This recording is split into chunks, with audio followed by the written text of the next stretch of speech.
Olá, tudo bem? Me chamo Alessandra Zanuto, sou pedagoga e estou fazendo esse vídeo para participar do processo seletivo PSS 2024 para pedagogo. Venho trazer para vocês aqui sobre o meu plano de ação, que é observação em sala de aula e frequência escolar. Então vamos lá falar um pouquinho sobre esse assunto. Primeiro passo, muito importante para uma boa observação, é a gente combinar com o professor dia, horário, como será feito essa observação em sala de aula. A gente mostra para o professor a ficha que será usada, que será feita, as anotações, quais pontos específicos que a gente vai estar observando, combina com o professor se será no começo da aula, no meio da aula ou mais para o final da aula. Assim o professor vai ficar mais confiante, vai estar por dentro do que vai ser observado e não vai ter aquela tensão do professor achar que o pedagogo vai estar ali apenas para observar os pontos negativos ou criticar a sua postura como professor dentro da sala de aula. Não. Nosso trabalho como pedagogo é ajudar o professor, é contribuir para melhorias dentro da sala de aula.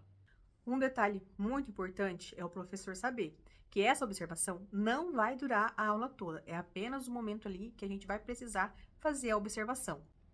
Outro detalhe que também faz toda a diferença é o pedagogo não chamar a atenção dentro da sala de aula. Então, a nossa observação começa ali, a gente escolhendo um cantinho, se for possível, lá no fundo da sala, em um lugar que a gente não chame atenção, que a gente não roube a cena e consiga ali assistir a aula e prestar atenção em tudo que acontece, seja na postura do professor, no tom de voz, como ele está dando a aula, se ele, aquele aluno que normalmente tem dentro da sala de aula que fica mais quietinho ou às vezes até dormindo em cima da carteira, aquele aluno que não interage muito, como que está sendo a postura do professor a respeito desse aluno.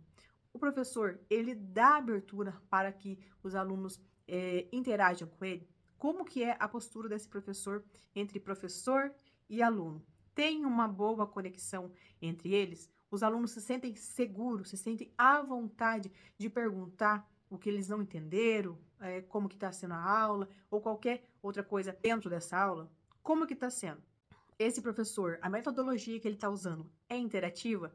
Está trazendo para os alunos a curiosidade de aprender? Os alunos estão interagindo com ele? Ou está todo mundo desanimado dentro da sala porque é uma aula chata, como dizem os alunos? Então, tudo isso a gente tem que estar lá anotando para depois a gente dar o nosso feedback para o professor, tanto os positivos quanto os negativos. E depois dessas observações feitas, é hora da gente sentar com o professor e conversar com ele. Primeiro, a gente sempre enaltece, elogia os pontos positivos para que esse professor se sinta confiante, né, com a postura que ele está tendo. E depois a gente vem para os pontos negativos, aonde esse professor pode estar melhorando.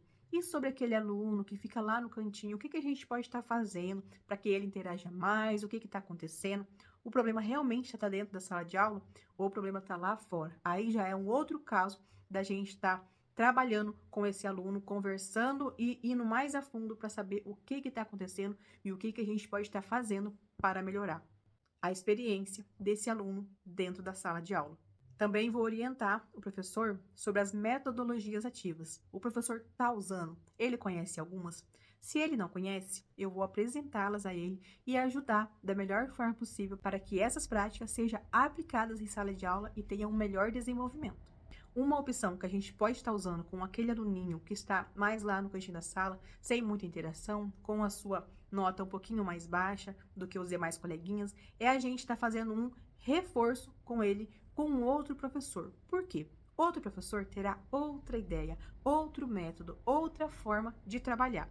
E assim, ele trabalhando com esse aluno, metodologias diferentes, formas diferentes de aplicar aquela matéria, pode ser que seja uma virada de chave para ajudar aquele aluno a se desenvolver e assim dar um estalo e um up na vida escolar daquele aluno para que ele consiga acompanhar os seus coleguinhas. Mas, se de fato o problema não for esse, aí a gente vai partir para uma outra estratégia ou um outro método. Outro tópico sobre a frequência escolar. O aluno tendo 5 faltas, já é da gente se assustar e tomar ali alguma iniciativa. Começamos ali pela mensagem, por uma ligação, conversando com a família, e se a gente não conseguir essa ligação ou essa mensagem, a gente ter um retorno do nosso aluno, é hora da busca ativa. A gente vai até a casa desse aluno, conversa com a família, tenta entender o que está acontecendo, se tem algum problema, como que a gente pode estar ajudando. E se, de fato, a gente não conseguir o retorno do aluno, a gente parte para uma outra opção, que é acionar o conselho tutelar para estar indo fazer uma visita para essa criança, para essa família e ver o que realmente está acontecendo para resolver o problema. Depois dessa visita, o aluno retornando para a escola, é hora da gente, com todo carinho, amor e profissionalismo, abraçar esse aluno, receber ele da melhor forma possível dentro da escola e tentar entender em um momento ali agradável de conversa e entender por que ele não estava vindo para a escola, o que estava acontecendo e o que a gente pode estar fazendo para melhorar a experiência desse aluno dentro da escola, os momentos que eles estão ali, o que a gente pode estar fazendo para ele se sentir mais feliz, mais agradável. Isso não faz parte apenas do pedagogo, mas do professor, da equipe escolar inteira. O que a gente pode estar fazendo para melhorar a experiência desse aluno dentro da escola. Próximo tópico muito importante é sobre a aprendizagem. Como que se dá a aprendizagem? Como que os nossos alunos aprendem? A gente sabe que tem todo um plano aí no começo do ano, que a gente estuda o ano inteiro em cima daquilo ali. Mas a gente tem que entender que as nossas crianças de hoje em dia são crianças muito avançadas. Em que sentido? Na experiência, no convívio deles mesmos, eles são sempre muito ligados, ansiosos, tudo para eles é no já. E tem que ser coisas que realmente prendem a atenção deles para que eles possam interagir e querer e ter vontade de realmente aprender aquela matéria. Então, a gente tem que ver se aquele plano que a gente traçou para decorrer o ano todo se encaixa na aprendizagem dessas crianças de hoje em dia, para que essas crianças realmente interajam e consigam aprender. Hoje em dia, a gente já tem nas escolas aulas aí nos computadores, tablets, notebooks, que já são de formas mais interativas, com desenhinhos ali coloridos que chamam a atenção. Então, é isso que a gente tem que prestar atenção. Se essas aulas, lógico que não serão todas as aulas que serão aplicadas em tablets, computadores ou notebooks, mas a gente tem que entender que as nossas aulas, no geral, como um todo, tem que ser interativa, tem que ser mais dinâmica, tem que ser aulas mais gostosas e formas, métodos de aplicar aquela matéria que, por mais que seja mais difícil, vai ter alguma coisinha ali que vai deixar os nossos alunos com mais curiosidade para aprender, com vontade de aprender, que aquela aula não vai ser tão cansativa ou tão estressante para aquele aluno que tem um pouquinho mais de dificuldade de aprender. Um detalhe que faz toda a diferença é o professor trabalhar a parte emocional do aluno. Como assim? Mexer ali naquele pontinho aonde aguça a curiosidade daquela criança, a vontade dela aprender, querer saber mais e mais sobre aquele assunto. E melhor ainda, a vontade de fazer ele voltar no outro dia, de não faltar aula, e assim a frequência escolar vai estar lá no topo e o nosso aluno vai estar realmente aprendendo.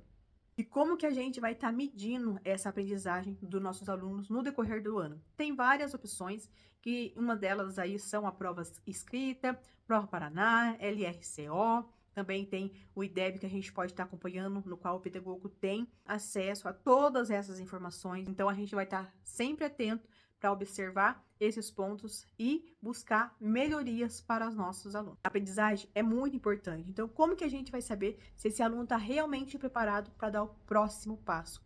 Se ele vai conseguir acompanhar os seus colegas naquele próximo ano, naquela matéria, sendo que nesse ano ele já ficou ali um pouquinho enroscado em tal assunto, em tal matéria. Por isso que a gente tem que prestar atenção e tentar trabalhar da melhor forma possível para que aquele aluno consiga acompanhar os seus coleguinhas aí no decorrer do ano letivo. E sem falar no dia a dia, que o professor tem que estar atento, nós como pedagogos também acompanhando ali, em especial aqueles alunos que a gente sabe que já tem um pouquinho mais de dificuldade, e os demais também, né?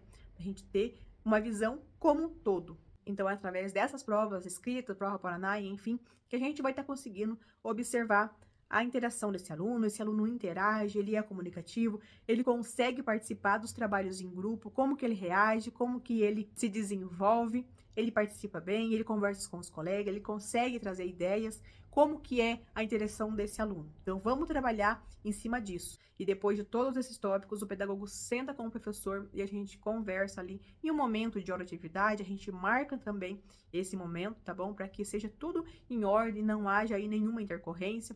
Da gente conversar com o professor, o que a gente pode estar fazendo para melhorar a experiência dos nossos alunos em sala de aula e principalmente sobre aquele aluninho que tem um pouquinho mais de dificuldade. Vamos trabalhar em cima daquilo dali, vamos mudar o método, a forma de trabalhar com ele para que a experiência e o aprendizado dele possa ser melhorado dia após dia.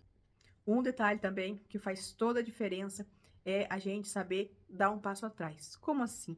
Isso mesmo, voltar um conteúdo atrás. Talvez aquele conteúdo passou muito rápido e aquela criança não conseguiu aprender naquele momento. Então, a gente tendo a sabedoria de voltar, de falar para o professor que às vezes é bom estar voltando um pouquinho atrás, explicando de uma forma diferente, aquele aluno vai conseguir aprender e alcançar os seus coleguinhas naquela matéria, naquele conteúdo específico, para assim a gente estar seguindo adiante. E lógico que depois de todos esses tópicos abordados, a conversa continua. Professor, pedagogo, equipe escolar, essa conversa a gente tem que ter sempre, para que a gente consiga trazer melhorias, uma escola mais interativa, aulas mais engajadas e alunos aí com vontade de aprender.